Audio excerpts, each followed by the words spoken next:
Boa noite a todos. Para mim é uma grande alegria estar aqui nessa noite, a convite da casa, através dos companheiros Sérgio Miles.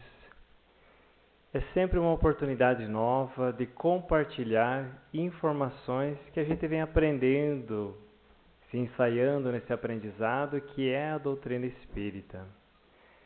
Dentro da doutrina espírita, a gente tem como mestre Jesus e o grande professor Allan Kardec. Então nós somos apenas compartilhadores de informações. Então nessa noite de hoje eu trouxe como tema Espiritismo e informações que modificam vidas. Em todas as épocas da humanidade, seja através da ciência, da filosofia ou da religião, informações novas mudam as características das pessoas viverem. Se nós trouxermos para o lado da religiosidade, vamos percebendo que cada líder religioso, trazendo informações novas da divindade, modifica o hábito das pessoas.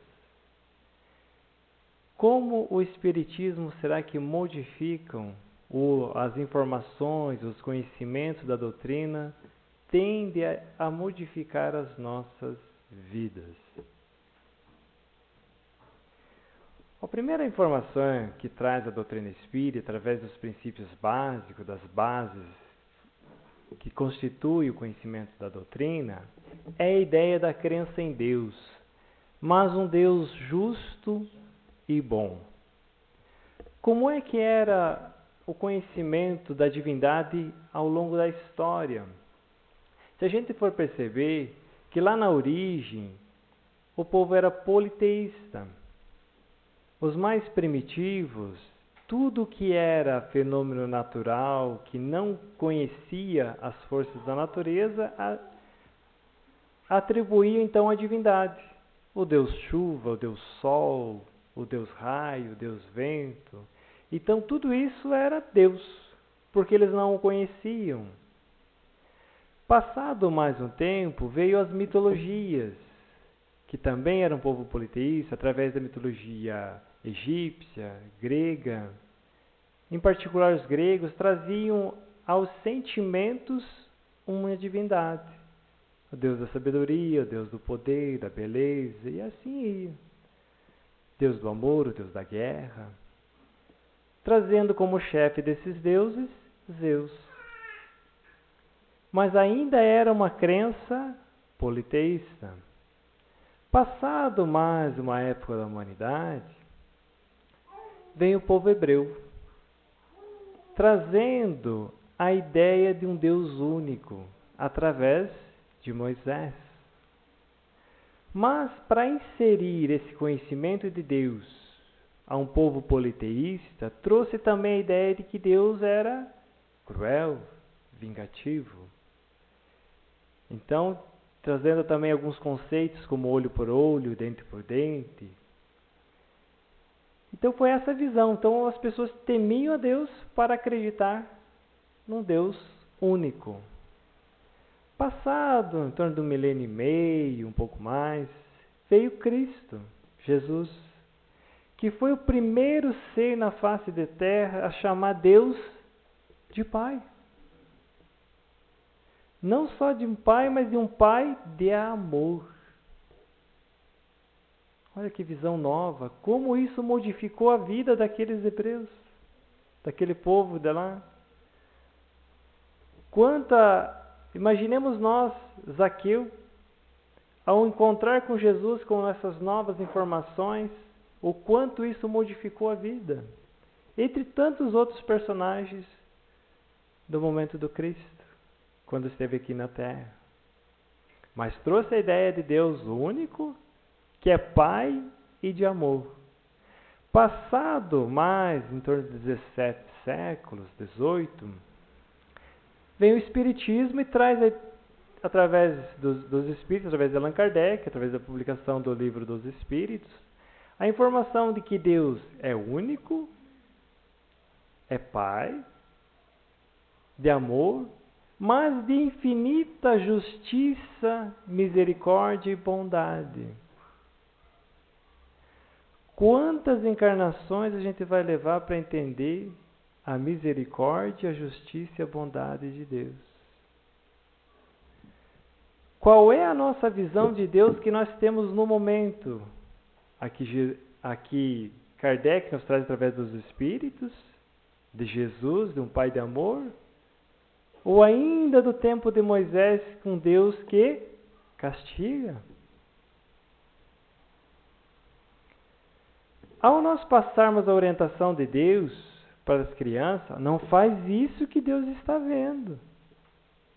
Como se Deus estivesse cobrando de nós. Eu não vou fazer isso porque eu acho que Deus está vendo. Onde é que está Deus dentro de cada um de nós? Então, por mais que a gente já tenha trilhado inúmeras reencarnações, ainda a gente sente esse medo de que Deus nos cobra alguma coisa no sentido de castigo. A ideia do castigo vem lá da época de Moisés.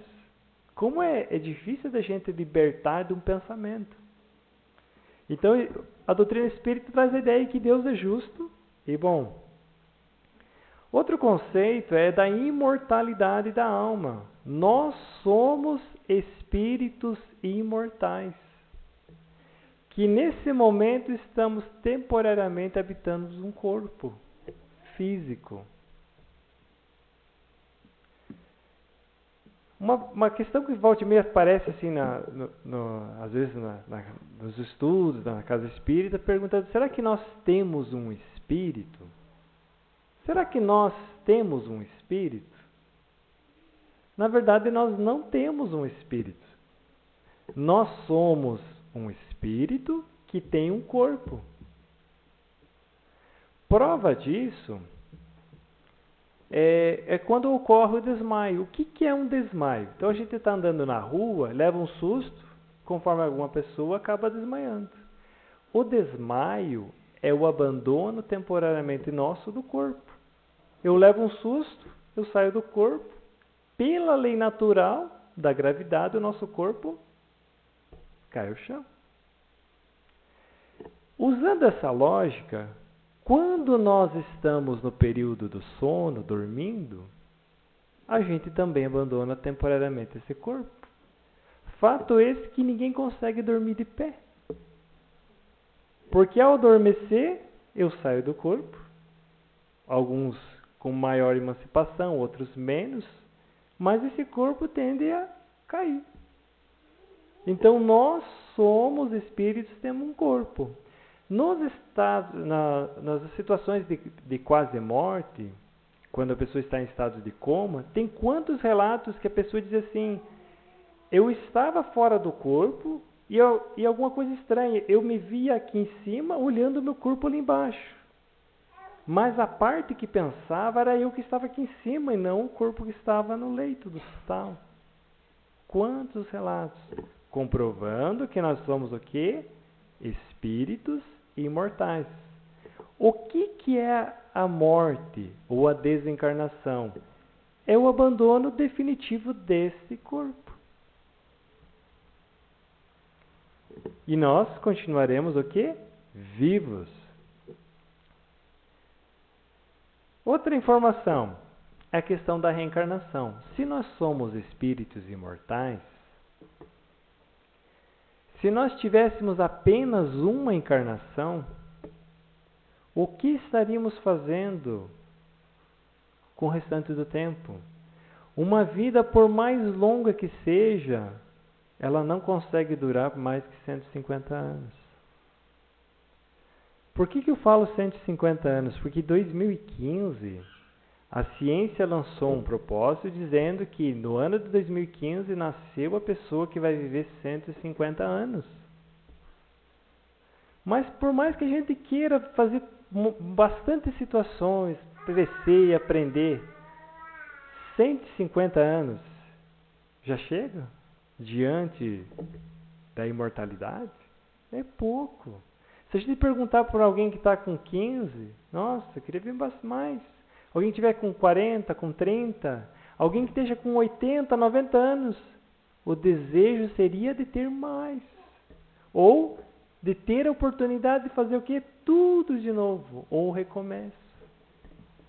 Que mensagem linda essa do momento espírita.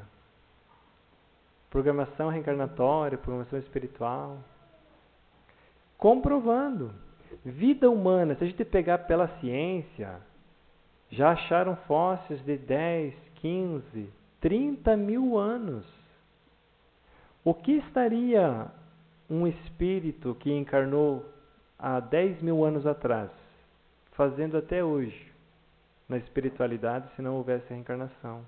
Teria como entender justiça e bondade de Deus? Um outro conceito é sobre a questão das penas e recompensas futuras e não mais eternas. Porque se tinha a ideia que nós só tínhamos uma vida, e se a gente fosse bom, a gente ia para o paraíso, para o céu. Se a gente não fosse tão bom, a gente ia para uma outra situação não tão positiva.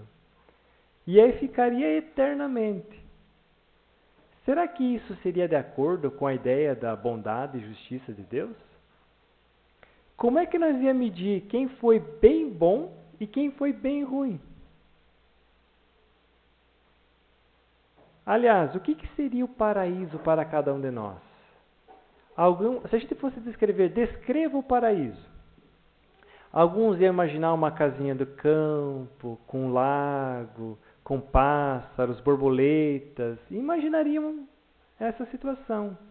Para outros, uma casinha de praia, tranquilo, que eu pudesse pegar a brisa, vendo o mar, aquele vai e vem das ondas.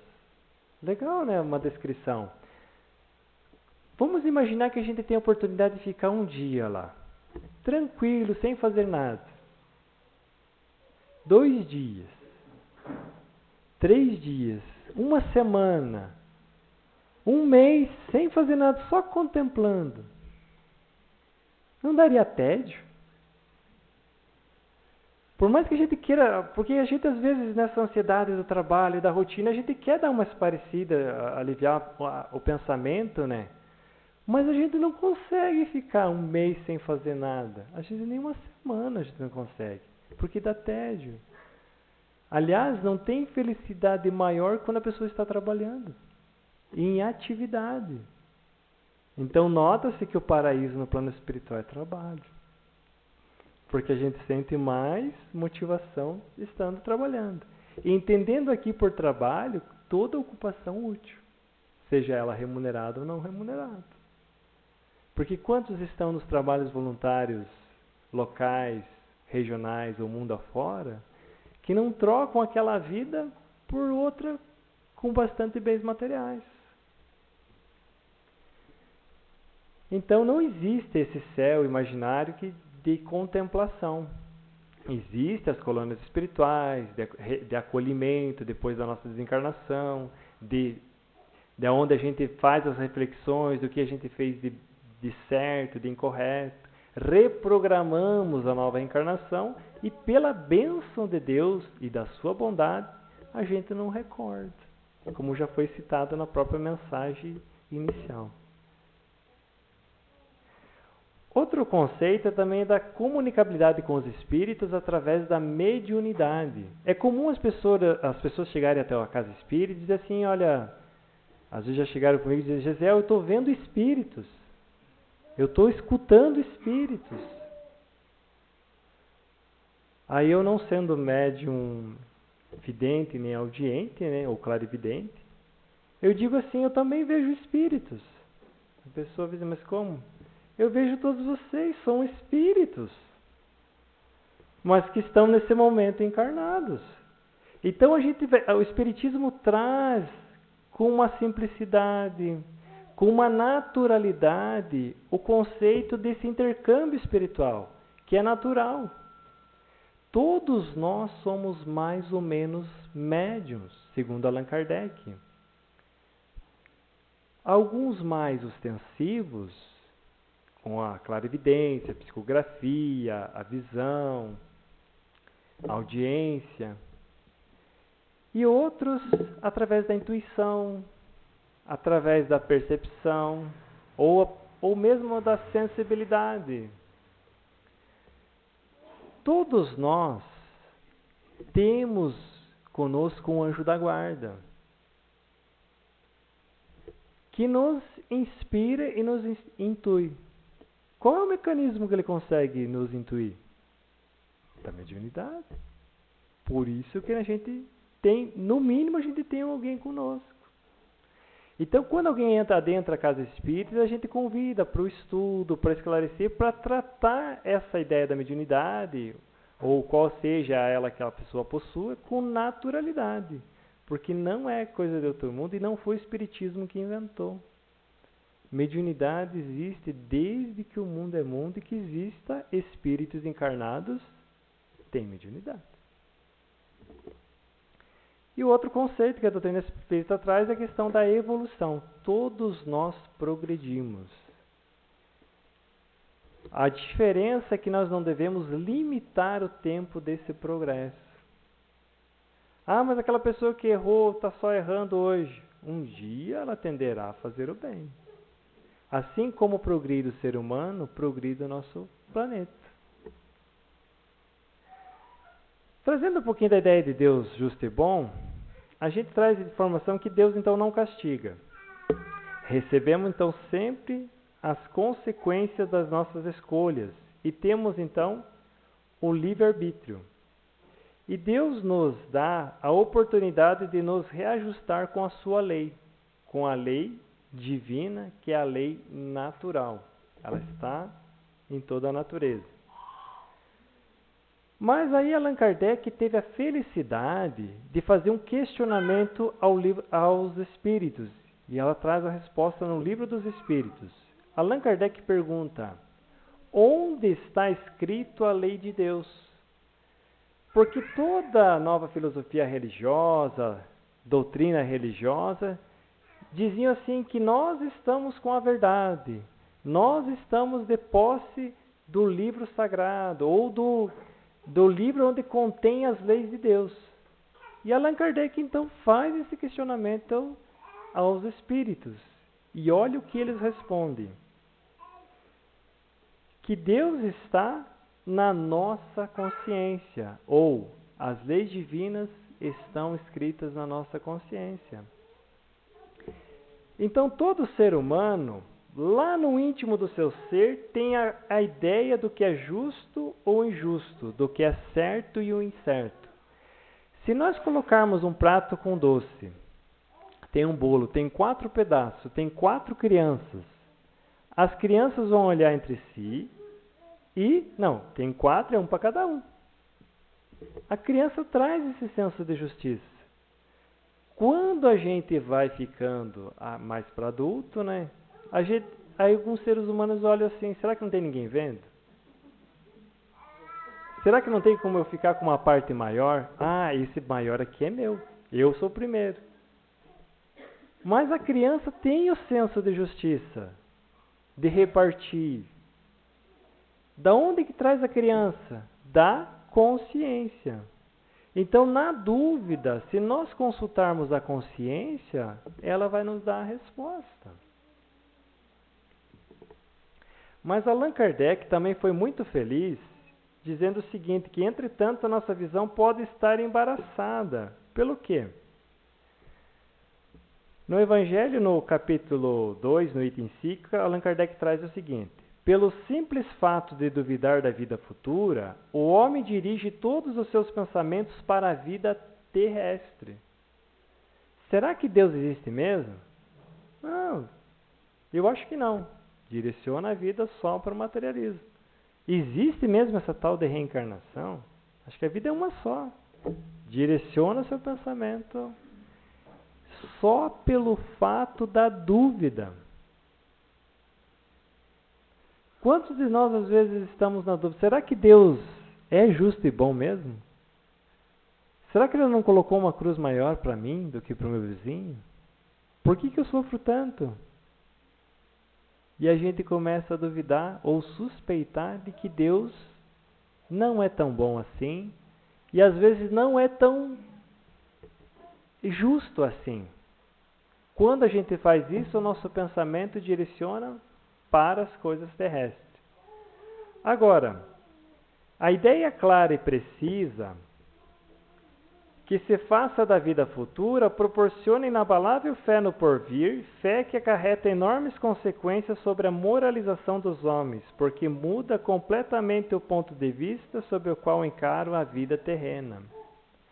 Então, se eu tenho a certeza de que Deus é justo e bom, se eu estou passando por alguma dificuldade, é que eu tenho capacidade de enfrentá-lo. E se eu estou passando por alguma situação complicada, não foi Deus que colocou. Como às vezes as pessoas dizem assim, foi Deus que quis. Deus só quer o nosso bem.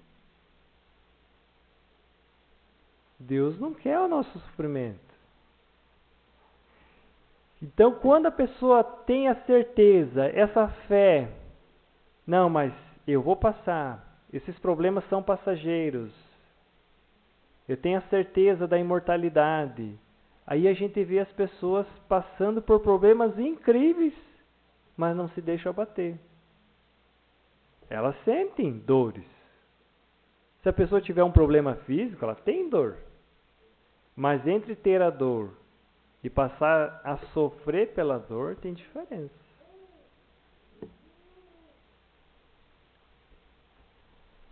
Entretanto, a doutrina espírita é extremamente consoladora. Aí perguntamos assim, então qual a causa das nossas aflições? E Allan Kardec traz a resposta, dizendo o seguinte, que só existe duas causas para as nossas aflições. Olha que felicidade. A gente podia imaginar que tinha tantas causas, né? Mas a causa dos nossos sofrimentos só tem duas. E Allan Kardec diz o seguinte, se não for dessa vida, não fiz nada nessa vida que trouxesse esse problema. Então pode ter a certeza que é de alguma situação do passado. Ou como dizia o povo orientais, é kármico. Kármico quer dizer de outras existências. Mas mesmo assim, sabendo dessa situação, por que nós sofremos? Seja eu iniciando na doutrina espírita, ou seja eu já bastante tempo já com esse conhecimento, sabendo que a causa ou é desta ou é da outra, por que nós sofremos então? Duas situações, possivelmente por falta de compreensão, porque quando a gente não compreende a situação, a gente sofre. E outra situação é por falta de fé. Mas eu sei que Deus é justo, mas será que eu tenho fé que Deus é justo? Eu sei que se eu suportar com fé, com resignação, tudo isso vai fazer bem para a lapidação do meu espírito, na reentrada no plano espiritual. Mas se eu não consigo ter a fé, daí eu sofro. Situação natural de nós ainda seres humanos, porque nós estamos ainda no início desse processo evolutivo.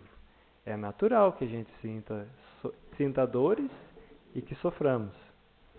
Entretanto, Jesus traz uma frase muito significativa, dizendo o seguinte: vinde a mim todos vós que estáis aflitos e sobrecarregados, que eu vos aliviarei. Não é confortadora essa expressão de Jesus? Vinde a mim todos vós que estáis aflitos, que eu vos aliviarei. Jesus diz que é tirar nossos problemas? Não. Mas ele diz que quem seguisse ele, depositasse fé, o fardo seria mais leve. Então Jesus traz através do seu amor, do seu conforto, das suas expressões no Evangelho, o alívio. E é muito feliz essa expressão. Todos aqueles que se confortam em Jesus conseguem levar a vida, independente da dificuldade, de cabeça erguida. Seja qual for o problema que esteja passando.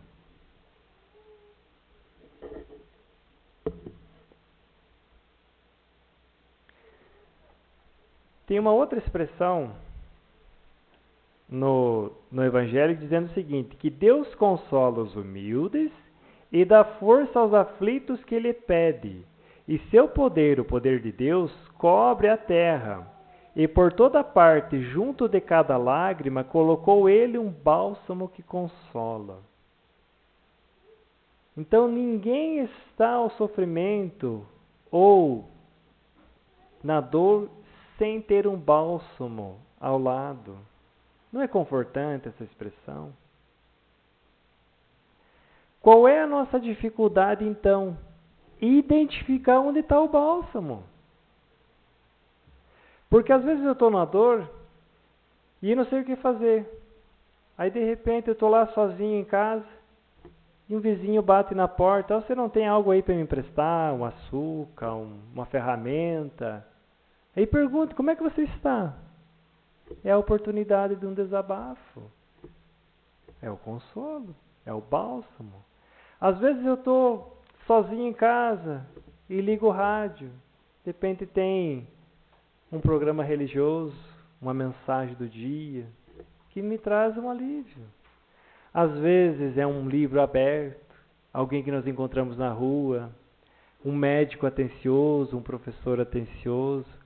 Quantas situações que na hora que a gente achava que não tinha quem nos consolasse, alguém aparece, ou uma situação aparece. E quantas vezes nós podemos ser também o bálsamo a consolar o sofrimento ou a dor de alguém? Todos nós temos um anjo da guarda. Ninguém está ao léu. Não é confortante a gente saber que, por mais que a gente esteja passando por uma situação bem delicada, Deus não nos deixa ao abandono. Nos confia um anjo da guarda que nos está sempre a nos inspirar.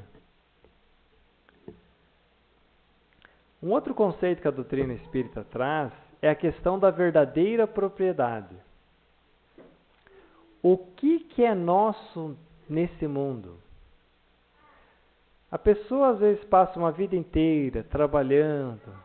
Mas eu gostaria de ter a minha casinha, um terreno, um carro, um veículo. Ou passa às vezes um estudo. Aí a pessoa adquire um imóvel. Tem a escritura? Não, eu tenho a escritura, esse aqui é meu. Ou cursa uma faculdade, né, recebe o título, né, esse título é meu. Será que é meu mesmo? Olha o que traz Pascal no Evangelho segundo o Espiritismo. O homem não possui de seu, senão o que pode levar deste mundo. Ao chegar, e o que deixa ao partir, desfruta durante a sua permanência na terra. Só é nosso aquilo que a gente traz conosco e o que a gente consegue levar conosco no plano espiritual. E do Espírito Protetor diz o seguinte, que os bens da terra pertencem a Deus, que os dispensa à sua vontade, e o homem deles não é senão, então, o usufrutuário. Eu costumo dizer que aquilo que a gente pensa que é nosso materialmente, a gente toma emprestado dos nossos herdeiros, dos nossos filhos, sobrinhos. Porque quando nós partirmos para o plano espiritual, vai ficar para aqueles que estão aqui no plano físico. Mas então aquela casa, aquele imóvel, aquele não é meu? Posso levar? Não. Mas aquele título de faculdade, posso levar? Não. Bom, mas aí muitas pessoas sonham, dizem assim, eu quero constituir uma família, mas o dia que eu tiver a minha mulher, a minha esposa, o meu marido, o meu esposo, esse é meu, esse é minha, é a minha mulher, é a minha esposa, é nosso mesmo. E é comum a gente escutar essas expressões. Conseguimos levar conosco? Ah, não, mas os filhos são gerados ali, os filhos são nossos, é meu filho. Olha como o meu vem junto nas nossas expressões. O que é nosso? Aquilo que a gente faz de bom, de bem, e o conhecimento. E também as situações não tão positivas que a gente vai tendo que resolver nas inúmeras reencarnações. Por isso a bondade de Deus. Nós temos aí, já tivemos inúmeras reencarnações e vamos ter muitas outras. Todos nós temos dificuldades para serem superadas.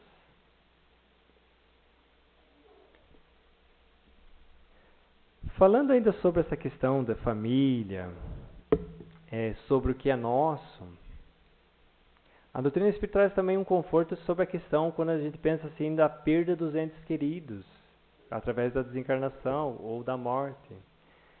E como a gente tratar desse assunto? Porque de fato a gente não perde um ente querido. Ele continua vivo.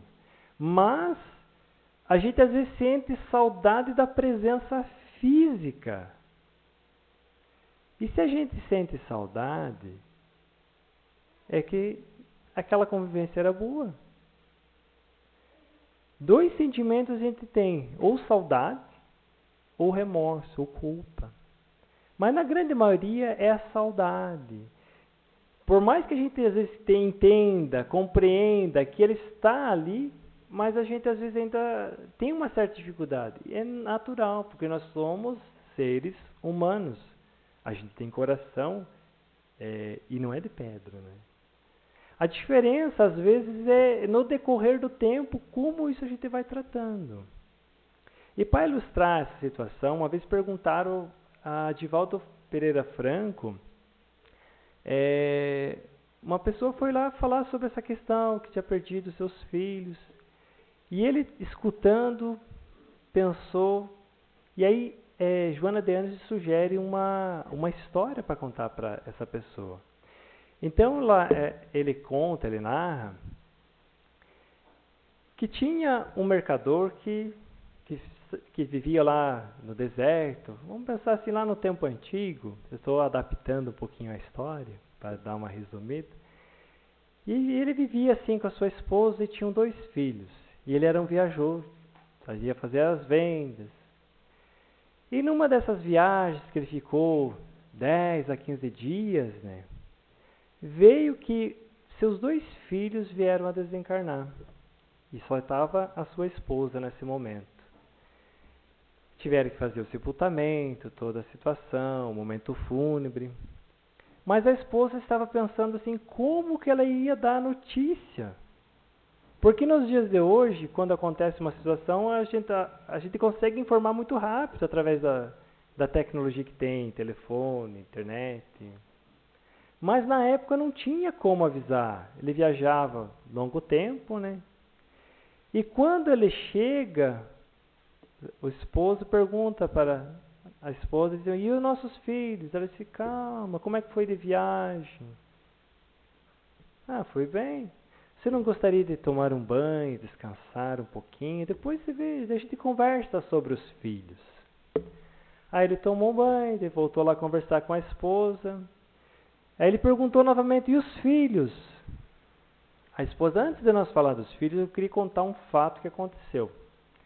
Nesse momento que você estava ausente, passou por aqui um grande joalheiro que me confiou 2 joias preciosas. Eu não sabia se tinha capacidade de fazer a tutela dessas joias, né? Mas aceitei a responsabilidade. Acontece que com o passar desse tempo, eu fui me acostumando com essas joias. E num determinado dia, esse joalheiro resolveu de vir buscar as suas joias. Eu relutei, disse que não queria entregá-las. Porque eu me acostumei, eu até pensei que fosse minha essas joias. Aí o marido disse, mas e não é esse conceito que a gente tem para a nossa vida.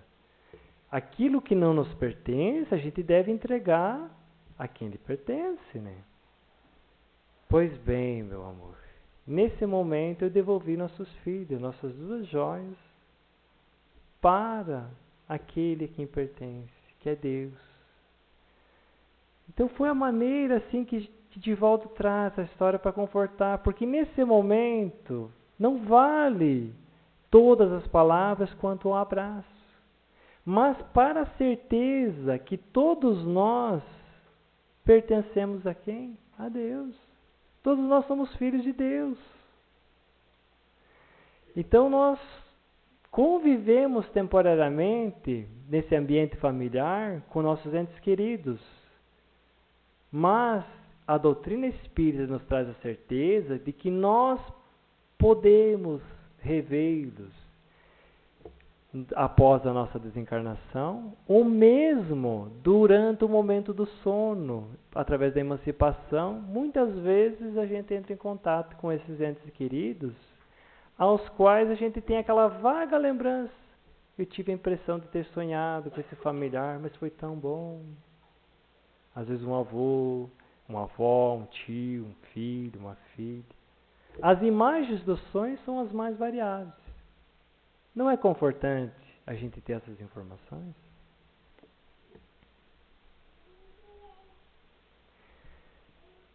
E tem a nova oportunidade nessa escola chamada Terra. Todos nós passamos pela Terra e a Terra é uma escola. Enquanto escola, a gente só vai acertar? Não. Aliás, é através dos nossos tropeços, dos erros, que a gente aprende o acerto. Alguém que está passando pela escola regular, 1ª, 2ª, 3ª série, e assim por diante, ele erra, rabisca, passa borracha e vai virando a página. Então o erro faz parte do processo de aprendizado.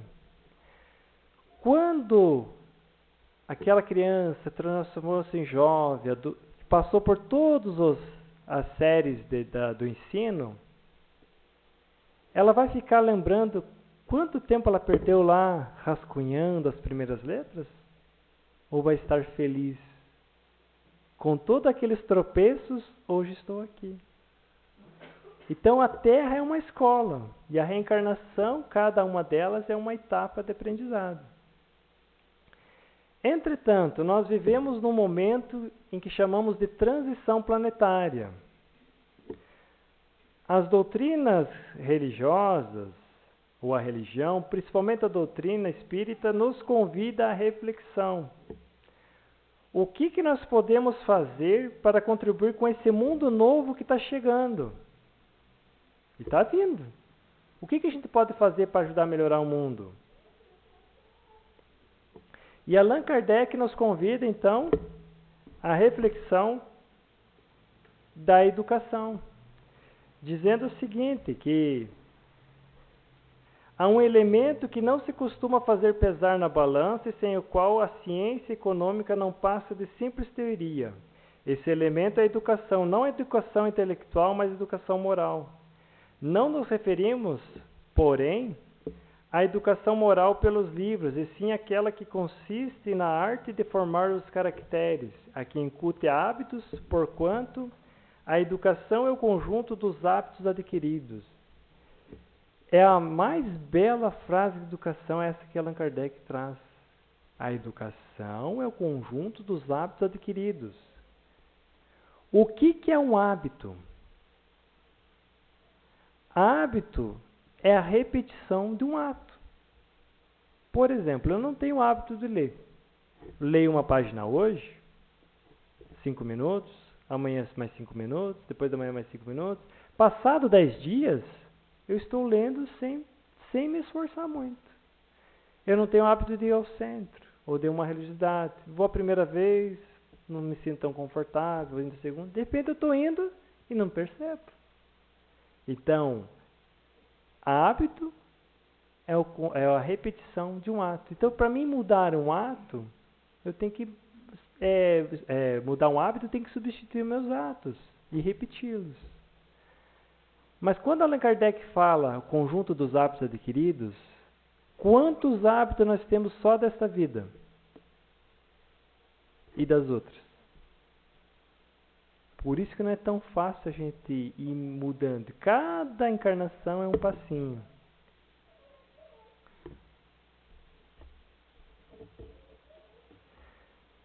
Allan Kardec também fala sobre a questão da influência do Espiritismo no progresso, uma questão do Livro dos Espíritos, dizendo o seguinte: o Espiritismo se tornará crença comum ou ficará sendo partilhado como crença apenas por algumas pessoas?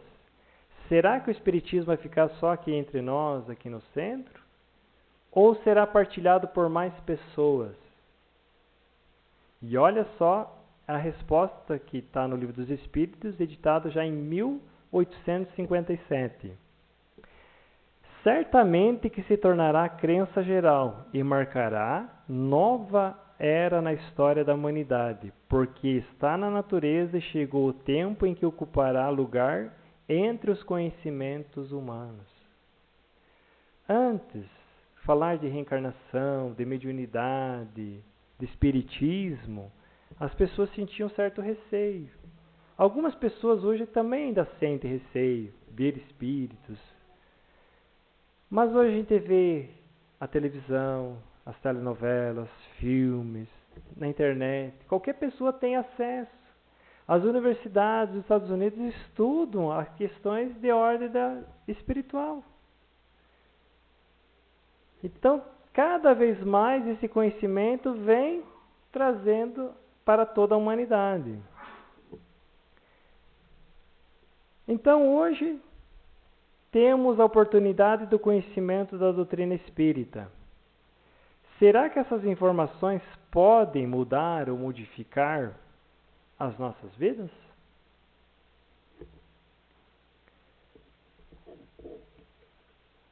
Para encerrar nossa fala, eu trago uma história.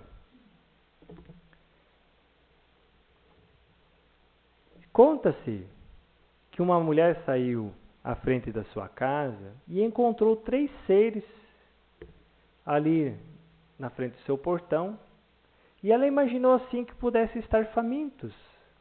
Chegou até eles, ou com sede. Olha, vocês não gostariam de entrar, tomar uma água, né? Disse, olha, nós até queremos, mas nós temos uma peculiaridade. Você só pode convidar um de nós 3. E ela perguntou, mas por quê, né? Ela disse o seguinte: porque esse aqui que está aqui ao meu lado, esse é a fartura. Este outro que está aqui ao meu lado é o sucesso. E eu que estou falando contigo, sou o amor. Você vai ter que escolher quem você quer que adentre a sua casa. A fartura, o sucesso, o amor. Ela retornou para dentro de casa, compartilhou isso com o seu esposo e disse o seguinte: olha, tem 3 cidadãos lá e um deles diz que é fartura, sucesso e amor. O marido já de imediato pensou, mas se nós trouxermos a fartura, como é tão difícil o ganha-pão do dia a dia, né? Nossa, eu não vou precisar mais trabalhar. Olha, a fartura dentro de casa. A esposa pensou o seguinte: mas se nós trouxermos o sucesso, não é tão bom ter sucesso na vida? Aí vendo o pai e a mãe, um entra a fartura e outro o sucesso, a filha, mas pai e mãe brigando pelo sucesso e a fartura, convida logo o amor. Uma casa não é tão bonita com amor?